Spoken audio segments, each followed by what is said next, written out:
Hello, welcome to our mini Bible studies as we continue this week the journey toward the third Sunday of Advent, December the 13th, 2020. Today I would like to look at the psalm for this coming Sunday, Psalm 126, verses 1 through 5. When the Lord restored the fortunes of Zion, then were we like those who dream. Then was our mouth filled with laughter, and our tongue with shouts of joy. Then they said among the nations, the Lord has done great things for them. The Lord has done great things for us, and we are glad indeed. Restore our fortunes, O Lord, like the watercourses of the Negeb. Those who sowed with tears will reap with songs of joy. Those who go out weeping, carrying the seed, will come again with joy, shouldering their sheaves. Here ends the song. Cyrus was the emperor of Persia, and Cyrus conquered Babylon in 538 BC. That was at a time during the Babylonian captivity of the Jews. So Cyrus had a much more lenient or tolerant policy toward the Jews, and he authorized that the Jews could return from their captivity in Babylon to Israel to rebuild the Jerusalem temple. Isaiah calls Cyrus the anointed one of the Lord and considers that God used Cyrus to free God's people from Babylon and return them to the promised land. The fact that the Jews gave God credit for Cyrus' action is shown in verse 1, when the Lord restored the fortunes of Zion. When the Lord restored the fortunes of Zion, or Jerusalem. And the delight of the people, perhaps even while finding it rather hard to believe that God would use a foreigner like Cyrus, is shown in the second half of verse 1. Then were we like those who dream. Is this a dream, they're basically saying? Can God really use a foreigner to do God's work? Well, Isaiah said yes. In this case, Cyrus, the emperor of Persia, was God's anointed. The prospects of a captive people set free to return to their homeland feels overwhelming for the Jews. And it also is going to feel overwhelming to other nations, as it says in verse 5. Then it was said among the nations, the Lord has done great things for them.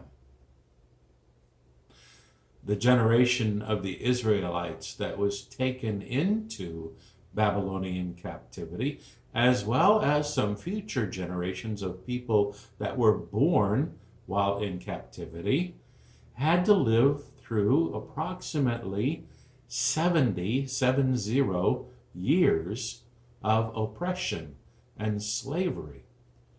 Freedom, while unexpected and maybe unbelievable, like a dream come true that Cyrus would free them, now brings laughter and joy.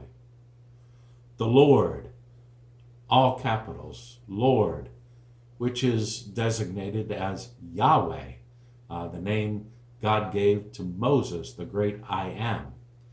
The Lord who delivered the Israelites is the same Lord who comes to us in grace, offering us the gift of freedom in Jesus Christ, as the Apostle Paul writes and proclaims in Galatians 5:1, "For freedom Christ has set us free.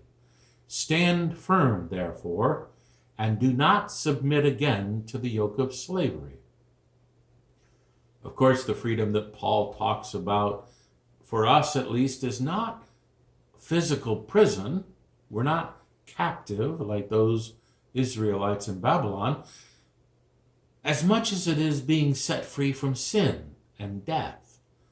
So to not, again, submit ourselves to sin requires an effort to live lives that are committed to Jesus' teachings, to God's teachings. So like in the process of planting seeds, as referenced in this psalm, there's a time of waiting. There are circumstances outside of the farmer's control. The weather, water, rain, dry, whatever. So also, people are called to do the necessary work of God and await the harvest, to reap with songs of joy, as verse 5 says. God's people, we Christians, are called to trust in God's steadfast love and presence. So as the Jews move forward to rebuild Jerusalem and the temple, we too, Christians, are called to move forward, to do the work that God has called us to do. And for Christians, our hope is found in Jesus, God's anointed, referenced in Isaiah. And we do the necessary work that Jesus began to fulfill God's mission and to bring God's will on earth as it is in heaven, as we pray every Sunday at least, if not every day, in the Lord's Prayer. Your will be done on earth as it is in heaven. Then too, when God's will is done on earth as it is in heaven, we will reap with songs of joy, verse 5, and we will come again with joy, shouldering their sheaves, verse 6. In our case, the sheaves are not physical plants or harvest, but the harvest of souls that comes from spreading God's glorious good news. Thank you for joining me today as we work toward December 13th, 2020, the third Sunday of Advent. I hope you have a great day. Take care. God bless.